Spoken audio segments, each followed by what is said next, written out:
Good morning students. आज हम exercise 5.1 करने जा रहे हैं। पहला क्वेश्चन आप खुद करेंगे, दूसरे क्वेश्चन से बता रहा हूँ आपको। दूसरा क्वेश्चन है समांतर रेखाओं की परिभाषा। ये परिभाषाएं पूछी हैं। समांतर रेखाएं क्या होती हैं, शायद आप जानते भी होंगे।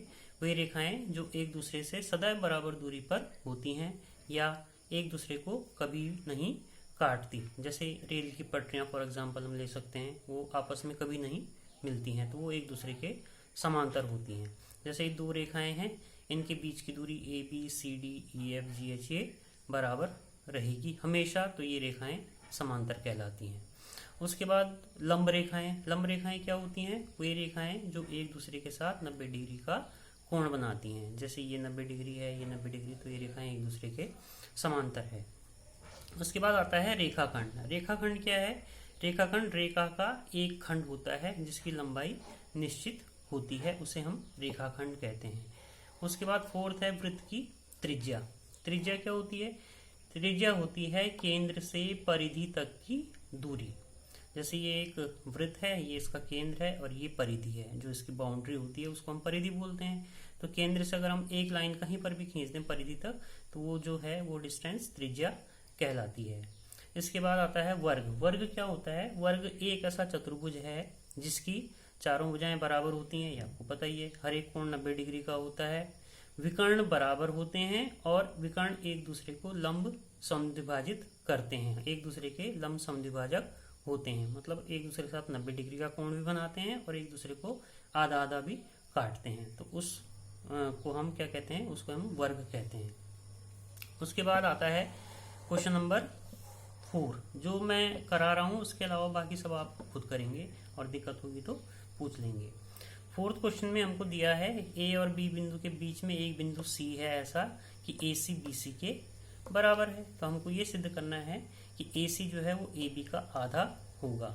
उपपत्ति ये ज्योमेट्री में करने का मेथड होता है। किसी भी सवाल को सिद्ध करने के लिए हम पहले जो दिया है उसको लिखते हैं, फिर जो हमको सिद्ध करना होता है उसको लिखते हैं। उसके बाद एक टर्म रचना की आती है। रचना की अगर जरूरत हो तो हम अपने हिसाब से फिगर में थोड़ा सा एडजस्टमेंट करते हैं, उसको रचना कहते हैं। और उसके बाद आता है उपपत्ति, जहाँ से हम उसको सॉल्व करना शुरू करते हैं। तो उपपत्ति में क्या है?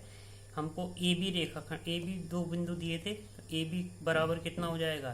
ए बी यहाँ से यहाँ तक ए सी प्लस बी सी। अब ए सी बी सी के बराबर हमको दिया हुआ है पहले से ही, तो हम इस बी सी की जगह ए सी लिख देंगे, क्योंकि बी सी ए सी के बराबर हमको दिया हुआ है।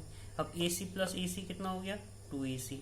अब इस 2 को इस साइड ले आएंगे तो ये हो जाएगा 1/2 ए बी बराबर ए सी। ये हमारा प्रूफ हो गया। उसके बाद क्वेश्चन नंबर 6। क्वेश्चन नंबर 6 में एक चित्र दिया है और चित्र में हमको ये बताया है कि ए सी बराबर बी डी, ये हमको दिया हुआ है।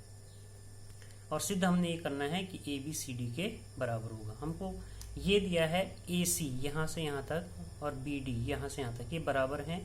और सिद्ध हमने ये करना है कि ये वाली दूरी ए बी इस दूरी सी डी के बराबर होगी। तो इसको सिद्ध कैसे करेंगे?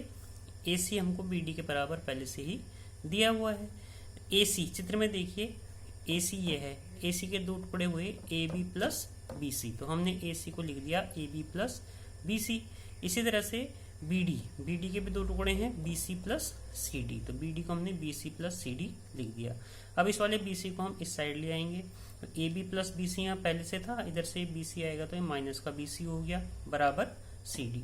अभी प्लस के बी सी से माइनस का बी सी कट जाएगा, तो इधर क्या बचा? ए बी और इधर क्या बचा? C D. तो ये ए बी बराबर सी डी आ गया है। इन क्वेश्चंस के अलावा क्वेश्चन नंबर 1, 3 और 5 ये आपके लिए होमवर्क हैं।